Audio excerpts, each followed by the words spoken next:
Once again today, back again. We're gonna make today. Thank you for joining me. Today we're gonna make chocolate ganache. You can use this ganache in all different type of ways. You can use it for a cake. You can use it for anything you want to make it. You can use it for garnish. Use it like a frosting. You can use it for basically like you can melt it down and do whatever with it. First, we're gonna start out with the ingredients. First, we're gonna melt. You're gonna have corn syrup, and you're gonna also have heavy cream. And what you do is basically boil, heat your heavy cream up to a boil, and your corn syrup. Those are the two things you put to a boil. You um, put it all the way to a boil, and then you add it in the your 56% of chocolate, and you just whisk it all the way. So that's the first step. It have to be at a high temperature of boiling your cream. um it's very important. And after you put it to a boil, and you just it's very simple recipe, and you just add it to the chocolate, and you just basically whisk all the way thing until the chocolate is melt. You don't I see a lot of people like basically mix heat the chocolate over a water bath. And I want to add to this, just FYI, when you if you chocolate, if you heavy cream, corn syrup, and all the way hot, you don't have to temper your butter. I temper the butter in a microwave a little bit, just to give it a little push, so I don't have chunks of butter, and it's not gonna take me a long time to mix out.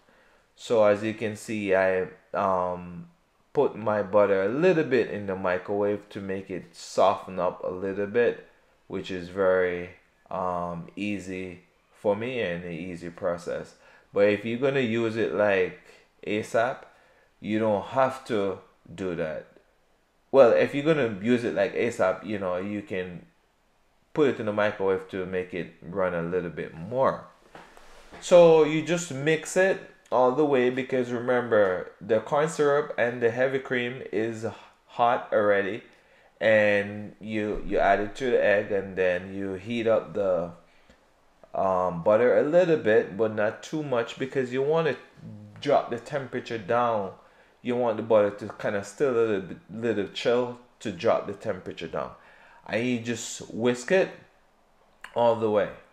Whisk it all the way. This recipe is a very, very good recipe. We use this recipe for everything.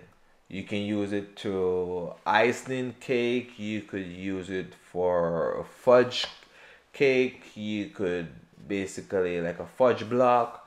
You can use this for even pipe, like basically a frosting. Like you can use it to basically put it in the microwave, and frosting the cake, and just don't heat it up too much, and just basically glaze the cake, and it will look very, very, very nice. It's just like a chocolate fudge. So basically this is similar to a fudge. We just use this for um any kind of way you want to use this recipe for. You can use it all different types of way you can use this recipe. And it's very simple and very easy to make also. And so you just whisk it all the way till it get thick. Also, you're not gonna add the eggs, because you're gonna add some egg yolks You want to add the egg yolks last, and also this is gluten friendly. Just to let you know. So if any one of my fans out there is gluten free, this is a very good option for you. There's no gluten whatsoever in this recipe. But the eggs that add inside of this mixture, you don't have to add the egg. You don't have to, but the egg just give it a little bit more fat. And here you go. I'm gonna add my eggs, and it all egg yolk, not the egg whites.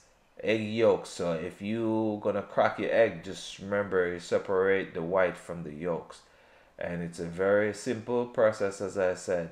And you just add the egg, whisk the egg in. What the egg does, the egg give it a lot of protein and more fat content to the ganache, and it make it more thicker. So if you're not an egg eater, or just don't want the egg inside of it, or you're allergic to egg, just to let you know, you do not have to add the egg. You don't have to add the egg. The egg just give it more fat, as I said. Okay, moving forward, so you whisk all the way. As you can see, the mixture is getting a little bit more thicker, and now in this process I could use this, and basically I frosting my cake. Or if you don't want a frosting on it, you don't have to frosting the cake. You can just basically, like I would say, like a thin, it needs something to sit on, but I said like a thin layer of frosting. But if you don't want to do it, you can go ahead and just basically pour this on top of the cake. It's work very easy, very nice, for anything, for cake or anything. Fudge brownies, you can use this for fudge brownies, you can use this for blondies, you can use this for fudge cookies. Coat it the fudge with it, and that's the process. It's very easy and simple. Place this in the refrigerator for at least overnight, and the next day, over 24 hours. Then, and after 24 hours, you can pipe this, put it in a piping bag, and put a star tip or whatever tip you want to use in it, and it will pipe very nicely, and it's going to be thick. And if you want to thin it down a little bit, you can thin it down a little bit, but I like mine when it's nice and thick. And this is a finished product. The product, fudgy, use it for any fudgy purpose. I would suggest you could use this for any sort of thing that you want. And that's the final process of your chocolate ganache. Or you want to call it chocolate fudge. And that's the finished product. As you can see, I'm going to pipe my fudge in a container. It's very simple. And there you have it. As again, it's trying to do the finishing so you can see what the finishing is gonna look like. Very easy process, and then there you have it. Chocolate fudge, or you want to name it, the right correct name is chocolate ganache. So there you go, chocolate ganache. Beautiful, nice texture. Look at the texture, very thick. You use it for any sort of thing you want. You can put it in ice cream, you can put it in anything you want. It's amazing recipe. I like the recipe. Very simple process. you know I can't find anything better than that out there. And it hold for long. You can leave it outside, you don't have to put it in a refrigerator, and it's set up very nicely. But after 2 weeks, have to keep it at a temperature at least 70 degree or 65. Thank you so much for watching this video. I have a lot more coming for you.